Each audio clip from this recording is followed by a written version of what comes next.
Почитувани, добар ден. Состојбата со здравствениот систем во Република Македонија е поразителна.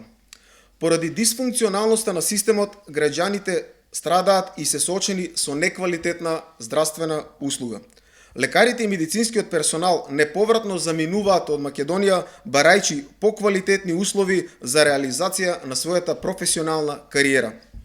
Здравството не смее да се сваќа како област која треба да создава профит само за малкумина, а огромно мнозинство на граѓани да биде обесправено. Визијата на ВМРО-ДПМНЕ за здравствениот сектор е создавање на здравствен систем кој ќе биде ефикасен и достапен за секого. Ова подразбира оптимализација на здравствениот систем и значајни вложувања за зајакнување на јавното здравство, вложување во кадровска екипираност, инфраструктура, континуирана едукација и пренос на знаење на медицинскиот персонал, воспоставени ефикасни механизми за финансирање на јавните здравствени установи со нови фондови и пакети на осигурување, како и изработка на професионален здравствен информативен систем и негово спроведување во интегративен систем за информатичко-комуникацијска технологија, така наречен е-здравство. Приоритетите на ВМРО-ДПМНЕ во здравството ќе бидат стратешко позиционирање на здравството како приоритет за грижата на граѓаните, предвидливост и континуитет во работата, како и донесување на национална здравствена стратегија која се заснова на следните постулати.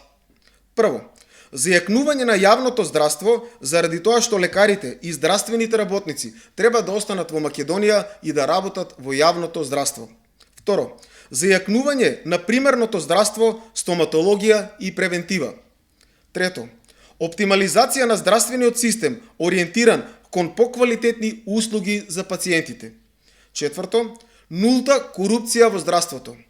Пето, стандардизација и на квалитетот на здравствени услуги, како и интегрирање и функционално реорганизирање на јавните здравствени единици.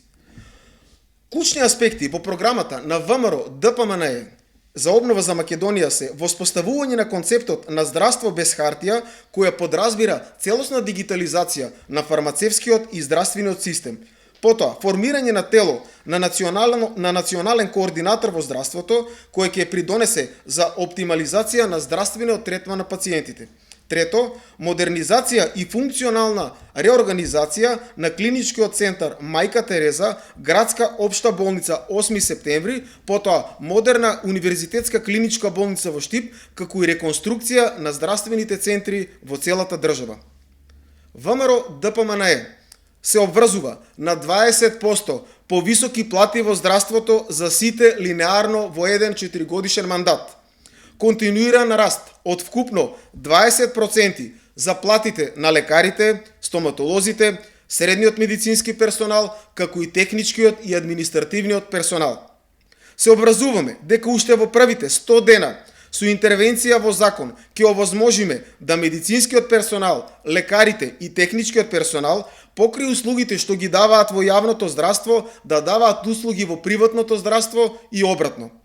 Се образуваме за утврдување на достоинствена, за гарантирана плата за специјализантите и платени дежурства. Обнова во здравството значи и ревидирање на листата на лекови, како и достапност на повеќе бесплатни лекови за граѓаните. Сите здравствени работници, вклучени во борбата со COVID-19 во октомври, ќе добијат дополнителни 50% од својот личен доход како мотив да продолжат да работат во борбата со овој опасен вирус.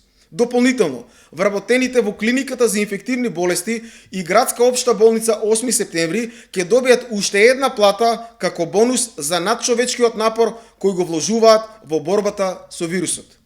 Почитувани, ве повикуваме на 15 јули да го искористите своето гласачко право и да го дадете својот глас за коалицијата за обнова за Македонија под реден број 14 за подобар здравствен систем и здрави генерации. Ви благодарам.